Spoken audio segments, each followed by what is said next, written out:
खाद्य मंत्री विजय शाह उस समय बुरी तरह से उलझ गए जब दाल के व्यापारियों ने उन्हें दाल के कारोबार का गणित समझाया। मंत्री जी को यह भी बताया गया कि दाल की कीमतों पर काबू पाने के लिए जो स्टॉक लिमिट का फैसला आनन फानन में लिया गया वो व्यवहारिक नहीं है।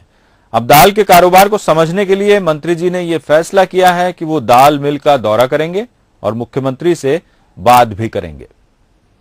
दाल के गणित पर उलझे मंत्री, व्यापारियों के सवालों पर पहले सकपकाए फिर सफाई दी। जी हां, स्टॉक लिमिट के फैसले से नाराज व्यापारियों ने जब खाद्य मंत्री विजय शाह को दाल का गणित समझाया तो वो बैकफुट पर नजर आए। व्यापारियों ने जो कमियां गिनाई उसमें मंत्री घिर गए। व्यापारियों ने कहा, बड़ी दाल मिलें चलाने के लिए कम से कम 3000 क्विंटल दाल की जरूरत होती है। 2000 क्विंटल स्टॉक रहेगा तो मिल नहीं चलेगी। जनसंख्या के हिसाब से स्टॉक करना गलत। कटनी, नीमच, मंदसौर में कई दाल मिले हैं। ऐसे में 500 क्विंटल दाल के हिसाब से मिल कैसे चलेगी? स्टॉक की दाल को प्रोसेस करने में 7 दिन का वक्त लगता है और बाजार तक पहुंचाने में इतना ही समय। ऐसे में दाल कैसे बिकेगी? व्यापारियों ने यह भी बताया कि दाम बढ़ाने में मल्टीनेशनल कंपनियों का हाथ है। उनके पास बड़ा स्टॉक है जो भाव बढ़ने पर ही बाहर निकालती हैं। उन पर कार्रवाई आखिर क्यों नहीं? दाल को अगर स्टॉक करेंगे तो कम तो होगा, मगर पूरे देश में कंट्रोल करना पड़ेगा। मध्य प्रदेश से अकेले से नहीं होगा।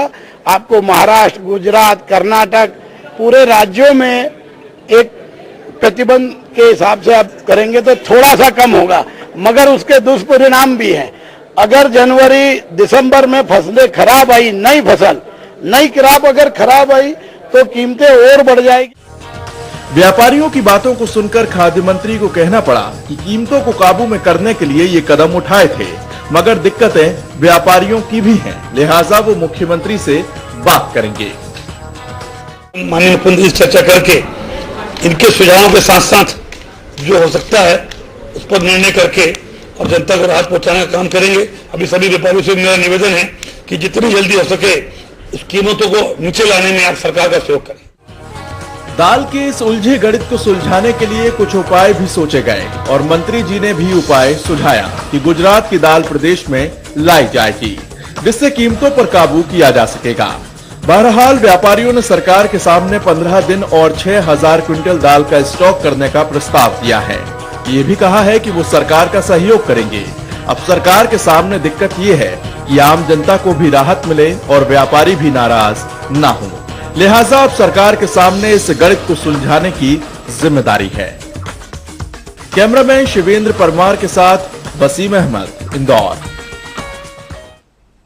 और ज्यादा बात करते हैं, वसीम हमारे साथ इंदौर से जुड़ गए हैं। और वसीम, वाकई में जो दाल का बड़ा उलझा हुआ गणित था उसे व्यापारियों ने मंत्री जी को बताया और वो उसमें कहीं ना कहीं उलझ कर रह गए। जो बातें की गई वो व्यवहारिक नजर आ रही है।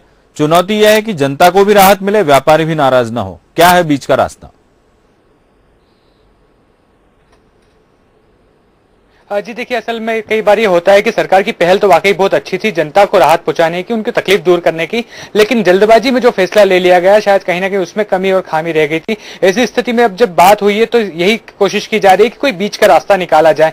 यहाँ पर मेटक में एक बड़ी बात सामने आई है कि जिस तरह से सरकार ने इंदौर के प्रशासन की बात करें तो इंदौर के प्रशासन ने जब प्याज महंगी हुई थी तो प्याज की एक दुकान लगा दी थी जो सरकारी नियंत्रण में चलती थी। इंदौर में 3 जगह वो दुकान लगाई गई जिसमें प्याज 50 रुपए किलो बेचा जा रहा था, जो कि मार्केट में 80 से 100 रुपए किलो था। इसके पीछे उद्देश्य यह था कि आम लोगों को प्याज भी उपलब्ध हो जाए और जो व्यापारी है उनको भी कोई नुकसान ना हो। तो इसी तरह का एक सजेशन यहां पर आया है कि खुद सरकार अपने हाथ में दाल का नियंत्रण ले ले, कम से कम दाल ना बेचे लेकिन उसकी जो मॉनिटरिंग कर सकते हैं, जो मूल्य है उस पर नियंत्रण रखें। या फिर एक काम यह भी किया जा सकता है कि पीडीएस यानी सार्वजनिक वितरण प्रणाली में इसको जोड़ दिया जाए, भले ही अस्थायी तौर पर। जिस तरह से चावल का, शक्कर का या गेहूं का वितरण किया जाता है, सरकार अपने स्तर पर इसका उसका वितरण कर दे, कुछ लिमिट रख दे कि कम से कम एक व्यक्ति को इतनी दाल दी जा सकती है, तो इससे सीधे तौर पे राहत मिल जाएगी। क्योंकि विजय जी, इंदौर में प्याज की जो दुकान खोली थी जिला प्रशासन ने, वो काफी सफल रही थी और लोगों ने उसे काफी सराहा भी था। और इसी बात का सुझाव मंत्री को भी दिया गया है कि वो इस व्यवस्था पे बात करें। उन्होंने भी आश्वासन दिया है कि वो इस मामले में मुख्यमंत्री से बात करेंगे और सार्वजनिक वितरण प्रणाली का जो सुझाव आया है वो केंद्रीय स्तर के अधिकारियों से भी और मंत्रियों से भी चर्चा करेंगे। तो उम्मीद जताई जा रही कि इस तरह से मूल्य नियंत्रण पर सीधे तौर पर सरकार नजर रखती है तो कहीं ना कहीं राहत हो सकती है। यहां पर एक बात जरूर सामने आती है कि गुजरात से सरकार जो गुजरात बंदरगाह पे जो दाल रखी है